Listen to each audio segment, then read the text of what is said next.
As the young boy Hideyori approached manhood, a daimyo warned, "Although he is Hideyoshi's heir, Ieyasu would never let him rule Japan.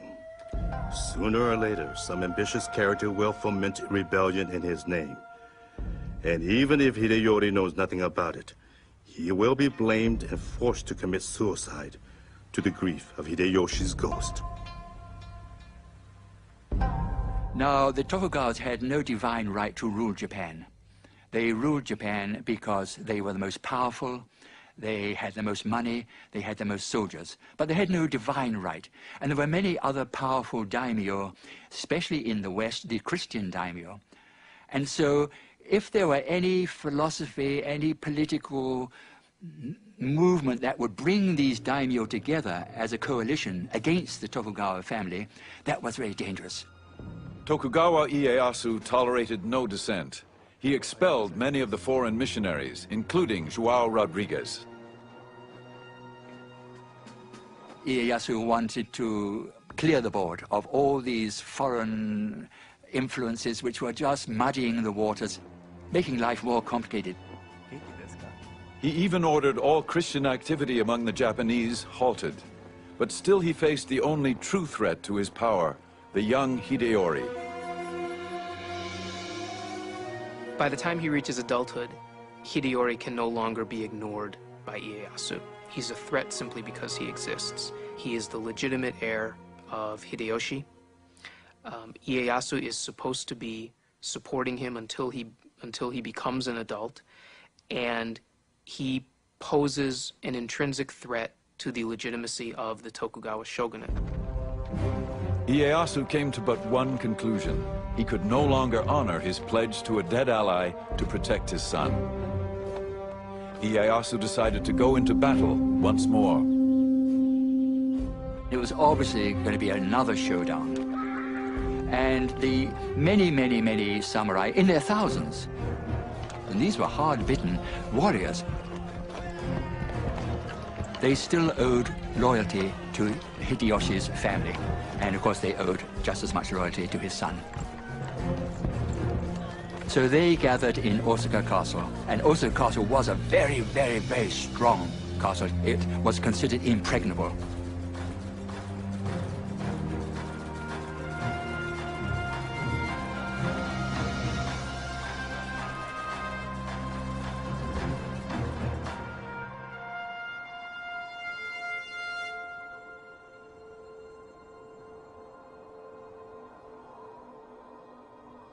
In the winter of 1614, Ieyasu accused Hideyori of subversion and ordered his troops to advance against Osaka Castle.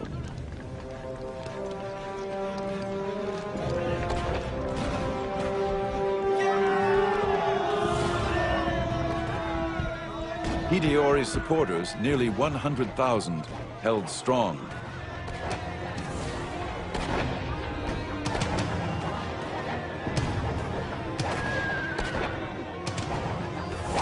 Ieyasu retaliated with a devious plan. He sent a woman samurai to negotiate a truce with Hideyori's mother.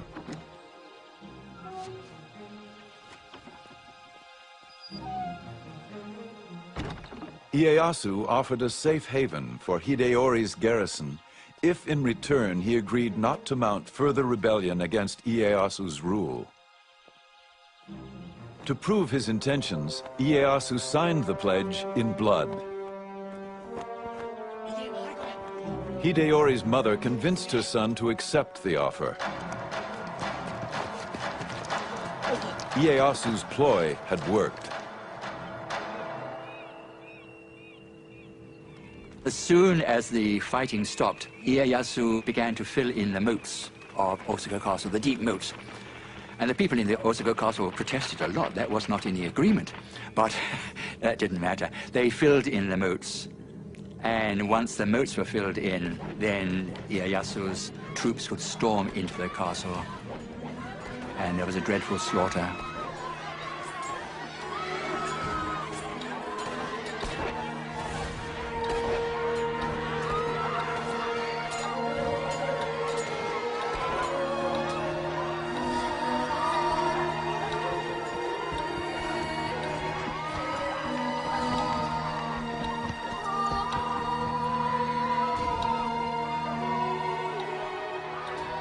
thousands of defeated soldiers, women and children fled the castle compound.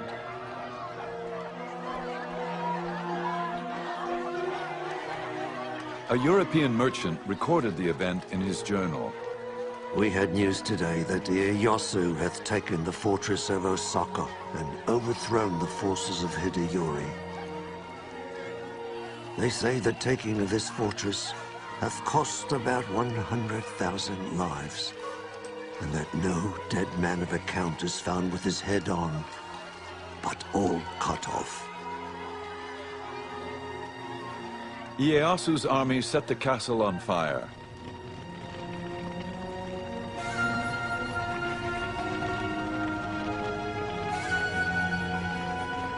As the flames raged around him, Hideyori refused to surrender and was left with no other option. He committed seppuku.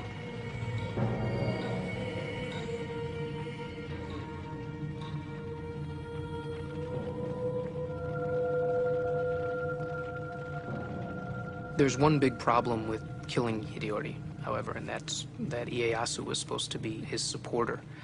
I mean, it's a very realistic, cold-blooded strategy, but he wanted to establish a dynasty that would last through the ages.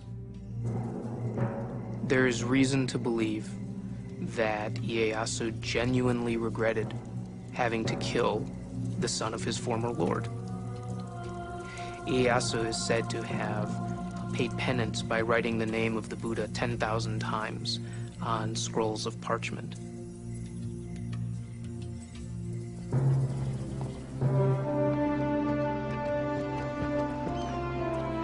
Tokugawa Ieyasu had wiped out the last threats to his power, or so it seemed. But not everyone was under his control. There were the Western traders who he valued but mistrusted, and the Christians who he considered a threat. Tokugawa Ieyasu had won the wars. His struggle to control the future of Japan had just begun.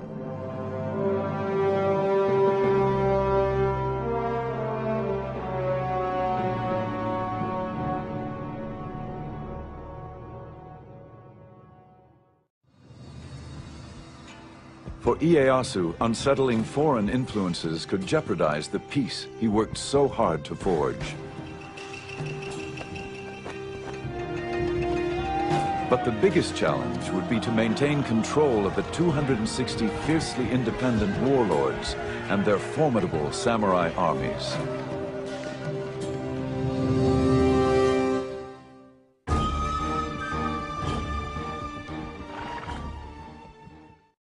Tokugawa Ieyasu became shogun in 1603 and united Japan after generations of civil war. All of the great lords had been fighting for a century. They were tired of fighting. They wanted to secure their own positions.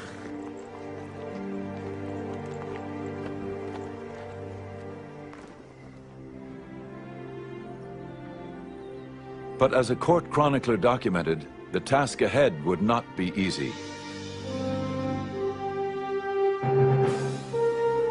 Although he had conquered the country on horseback, being a man of wisdom, he fully appreciated the impossibility of governing the country on horseback.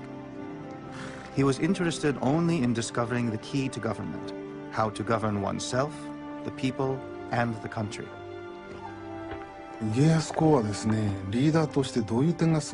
What made Ieyasu superior as a leader was that he surrounded himself with capable people who believed in him. There's a story about a low-ranking samurai who asked to meet with him. Ieyasu listened attentively. After the man left, a higher-ranking lord said to Ieyasu, "What a waste of your time."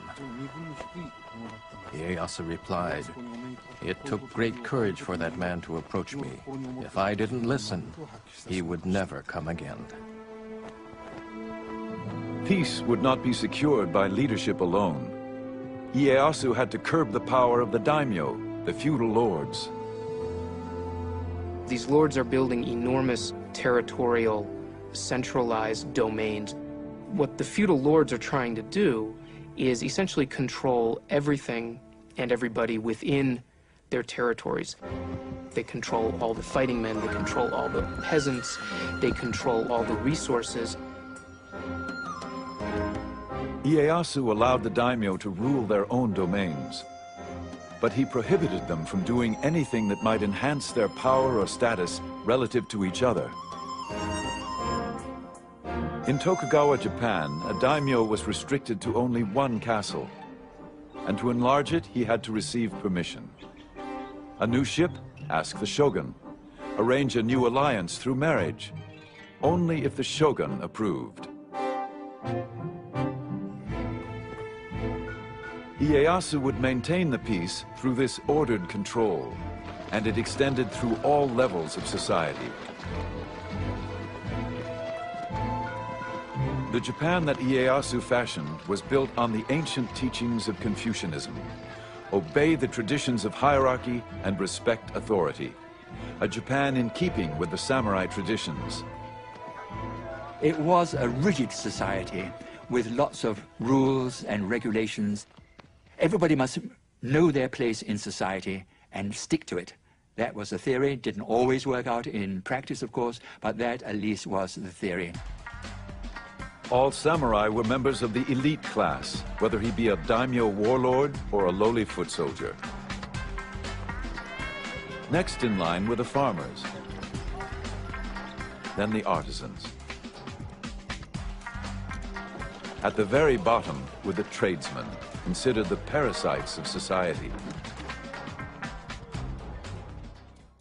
The rules and regulations kept everyone in their place, but for the daimyo at least, there were still ways to earn special privileges. Ieyasu decreed that the lords must help build his castle and the surrounding city of Edo. The construction became a grand competition as each daimyo vied for the shogun's favor.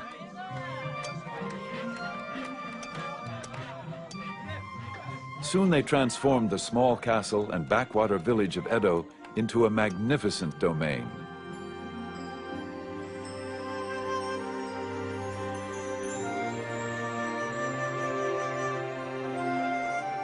The city later known as Tokyo. The streets are far broader, longer and straighter than the streets of Spain. They are kept so clean that you may well think that nobody ever walks along them. The people live in particular streets according to their trade and station. One street, for example, is reserved for carpenters. In other streets, there are cobblers, blacksmiths, tailors, and traders.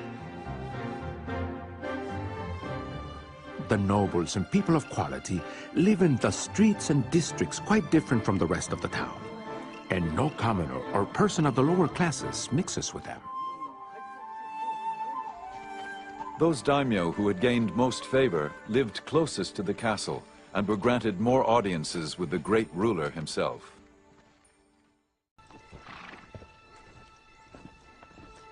The great ruler had realized his vision. All of Japan was under his control. At 72, he was still remarkably vigorous.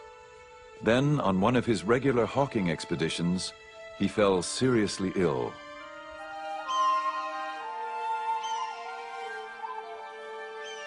As he lay dying, he planned the details of his funeral. It would be a simple ceremony. His ashes taken to the top of a mountain overlooking the land where he so often went with his hawks. Here, he felt, his spirit could soar over his beloved land, holding the realm together. Ieyasu had carefully forged his well-ordered society. He would not leave the future of Japan to whim. He called his family to his side. He told his children and grandchildren who were gathered around, "Because you are my descendants, you will become shogun. As shogun, it is important that you rule the country for the benefit of the people, or you will be punished by heaven. As shogun, you must govern for the good of the country, This world does not belong to the Tokugawas, and cannot be ruled just to satisfy your whims.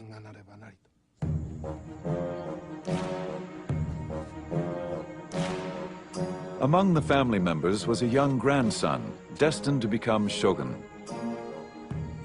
The child, Ieyasu, would grow up determined to carry on in the footsteps of his famous grandfather.